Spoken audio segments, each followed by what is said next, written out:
कि ये गुण तो मेरे लाल जी का है, ये गुण तो मेरे स्वामी का है, इसलिए मैंने पूर्ण विश्वास से प्रणाम किया और देखो आप प्रकट हो गए। तो सकारात्मकता, हमारी जो सोच है ना, वही वस्तु को पाप पुण्य अच्छी बुरी इन सब रूपों में बांध देती है। अब इसी स्वप्न को लोग यदि किसी अन्य प्रकार से बताएं, और पीपल दिख गया फिर तो तुमको ऐसा करना चाहिए, ये करना चाहिए, वो करना चाहिए, लेकिन आपको सुखदेव जी दिखे हैं, ठाकुर जी के चित्र दिख रहे हैं, तो इसको सकारात्मक भाव से समझो कि आपने कथा सुनी तो कथा से प्रसन्न होकर के साक्षात सुखदेव जी ने आकर के दर्शन दिया, ऐसी भावना रखो। बाकी बंधुओं, स्वप्न से यदि बचना चाहते हो तो उसके लिए भागवत में उपाय है गजेंद्र मोक्ष का पाठ। गजेंद्र मोक्ष स्तोत्र का यदि कोई व्यक्ति पाठ करे और रात्रि में सोने से पहले उसका पाठ करके सोवे, तो गजेंद्र मोक्ष दो वस्तु प्रदान करता है, एक तो दुस्वप्नों को दूर करता है और दूसरा ददामि विमलाम मतिम, एक सुंदर मति प्रदान करता है गजेंद्र मोक्ष।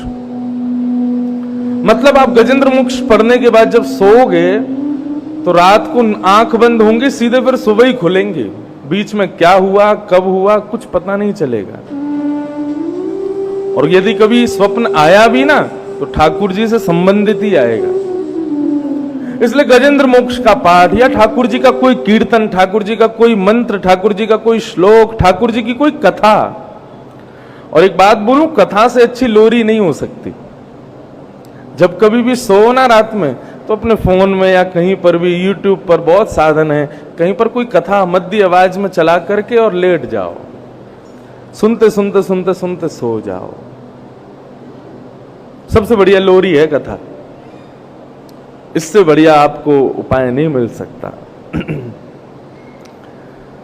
भगवान का अभ्यास श्री रुक्मणी जी के साथ में सुसंपन्न हुआ। बंधु, रुक्मणी कौन है? साक्षात लक्ष्मी, और श्री कृष्ण साक्षात नारायण।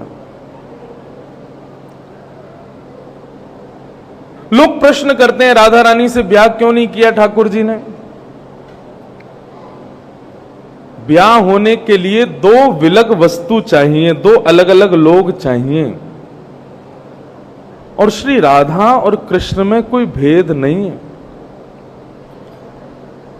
परमात्मा कृष्ण बनकर के आए हैं और परमात्मा की जो आत्मा है, परमात्मा के जो मूल तत्व, उनके हृदय जो है, वो किशोरी जी के रूप में प्रकट